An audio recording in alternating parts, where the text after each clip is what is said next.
नमस्कार प्यारे भाइयों बहनों और बच्चों। यह वीडियो हम कर्ण के बारे में बना रहे हैं कि किस तरह से कर्ण ने पद्मावती के साथ शादी की। पद्मावती चित्रसेन राजा की जो पुत्री थी राजकुमारी, उसकी दासी थी। एक बार ये लोग राजकुमारी और दासी रथ से जा रहे थे, तो उसी समय जो आतंकवादी थे उन्होंने उनके ऊपर आक्रमण कर दिया और उस आक्रमण के समय रानी भी घायल होकर गिर गई और जो दासी थी वह भी उसे संभालने लगी और डाकू से, आतंकवादियों से बचाने लगी। उधर से कर्ण गुजर रहा था, तो कर्ण ने जब ये देखा तो उसने अपने तीर से सब आतंकवादियों को, जो लुटेरे थे, उन्हें मार के भगा दिया और जो दासी थी और ये फिर किसी तरह से बच कर आए। सैनिक बाद में आए, सैनिकों के साथ कर्ण और ये दासी आई। तो जो कर्ण था यह दासी के घर पर रुका। दासी ने इसकी काफ़ी सेवा की और वैद्य वगैरह बुलाकर उसका कर्ण का इलाज कराया। तो कर्ण ठीक हो गए, स्वस्थ हो गए। तभी राजा ने कर्ण के यहाँ संदेश भेजा कि राजा ने उन्हें बुलाया है, राजा उन्हें पुरस्कार देना चाहता है, उन्हें सम्मानित करना चाहता है, क्योंकि उसने उनकी पुत्री की रक्षा की, उसके प्राणों की रक्षा की। लेकिन जो राजकुमारी थी वो तो अपने महल में थी, लेकिन दासी रात भर उसके साथ रही, सेवा की। तो कर्ण का कुछ प्रेम उसके प्रति उत्पन्न हो गया। लेकिन राजकुमार कर्ण को चित्रसेन राजा ने बुलवाया था, तो वह उनके यहाँ गए, उनका आतिथ्य में रहे, उनका आतिथ्य स्वीकार किया और वहाँ पर राजकुमारी भी उनसे भेंट करने आई। तो उन्होंने कहा कि चोट ज़्यादा तो नहीं लगी। कर्ण ने कहा भीतरी चोट है, गंभीर है। मतलब उनका कहने का मतलब था कि उनके हृदय में चोट लगी है। और राजकुमारी ने भी कर्ण से अपने प्रेम का इजहार किया। तो इस तरह से जब दोनों में प्रेम की बात आगे बढ़ गई तो कर्ण ने कहा कि मैं राजा से आपका हाथ मांगूंगा। वह राजा के पास गया। जब राजा ने कर्ण के मुंह से सुना कि वह राजकुमारी का हाथ मांगने आए हैं, तो उन्होंने कहा कि देखो, आप जाति से सूत पुत्र हैं, भले ही अंगराज हो, अंग देश के राजा हो। इससे कर्ण को बहुत आघात लगा, क्योंकि वह अंगराज था, अंग देश का राजा था। उसने एक राजा की हैसियत से राजकुमारी का हाथ मांगा था, लेकिन वह भूल गया था। वह तो न जानता ही नहीं था कि कुंती ने जब उसको जन्म दिया उसी समय गंगा जी में प्रवाह कर दिया। उसका एक कारण था कि वह उस समय कुंवारी थी। दुर्वासा ऋषि ने उन्हें ऐसा मंत्र दिया था कि जिसके द्वारा वह किसी भी देवता का आवाहन करके उससे संतान प्राप्त कर सकती थी। तो कुंती चाहती थी कि उस मंत्र को आजमा के देखें। तो उसने सूर्य देव का आवाहन किया। सूर्य देव आ गए। तो कुंती हाथ जोड़ने लगी कि हे देव, मुझसे गलती हुई। मैं मंत्र का प्रभाव जानना चाहती थी कि यह मंत्र कितना प्रभावशाली है। मैं अभी कुंवारी हूँ, मैं माँ कैसे बन सकती हूँ। लेकिन सूर्यदेव ने कहा कि देखो, मेरा आना व्यर्थ नहीं जाएगा, मैं तुम्हें संतान अवश्य दूंगा। ठीक है, तुम कुंवारी हो तो वह कान के मार्ग से होगा, इसीलिए उसका नाम कर्ण भी रखा गया। और सूर्य भगवान ने उसे एक कच्छकुंडल से सुरक्षित रखा कि जिससे कि वह हमेशा बच्चा सुरक्षित रहे।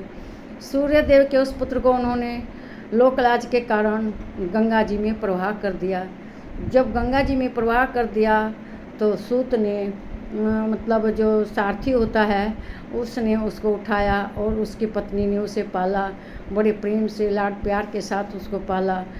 तो वह इस बात को भूल गया था और अपने को कर्ण ने समझा कि मैं राजा हूँ, अंग देश का राजा हूँ, इसलिए राजा अपनी बेटी का विवाह मुझसे कर देंगे। तो उन्होंने साफ मना कर दिया। लेकिन जब उस राजकुमारी का स्वयंवर रचाया उन्होंने, बहुत दूर दूर देशों से राजा आए थे, तो उसी समय सब राजाओं को परास्त कर कर्ण ने सबके हाथ बांध दिए तीर से और राजकुमारी के पास गए वरमाला पहनाने के लिए।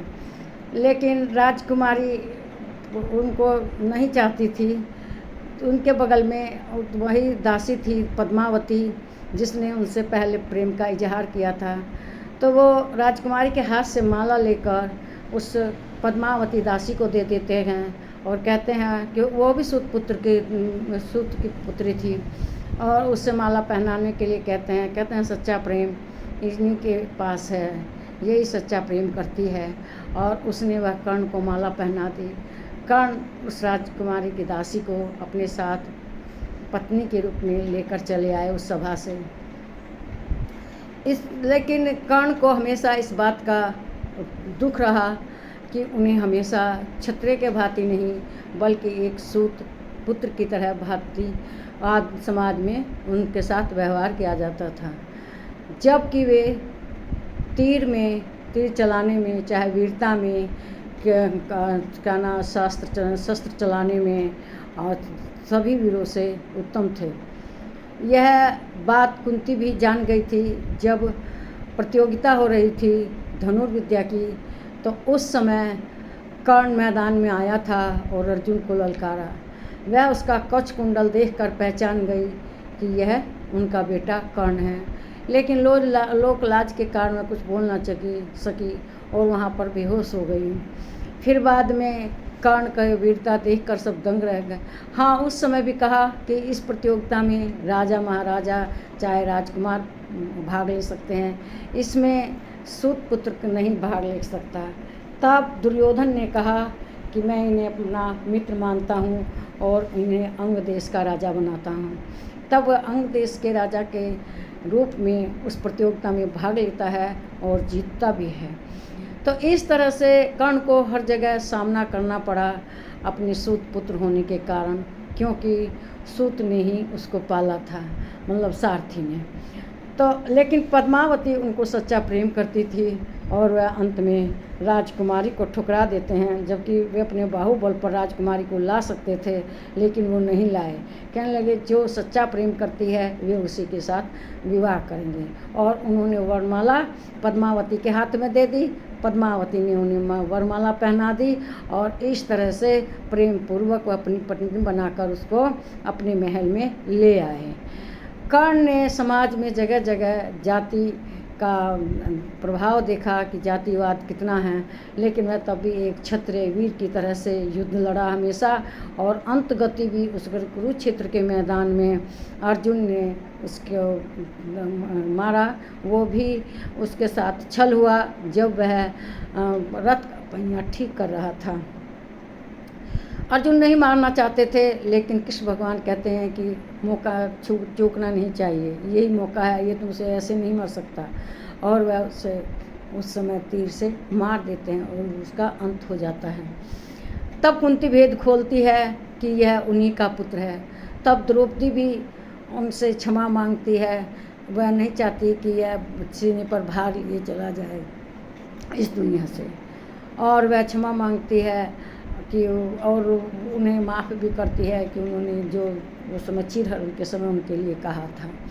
तो इस तरह से कर्ण जाति का शिकार रहा, लेकिन वह हमेशा अपना जो उनके बाहुबल था उसी के आधार पर क्षत्रिय बने रहे, और अंत गति भी क्षत्रिय वीर गति को प्राप्त हुए। इस वीडियो को लाइक कीजिए, शेयर कीजिए, इस पर कमेंट कीजिए, मेरे चैनल को सब्सक्राइब कीजिए। नमस्कार मेरे प्यारे भाइयों, बहनों और बच्चों।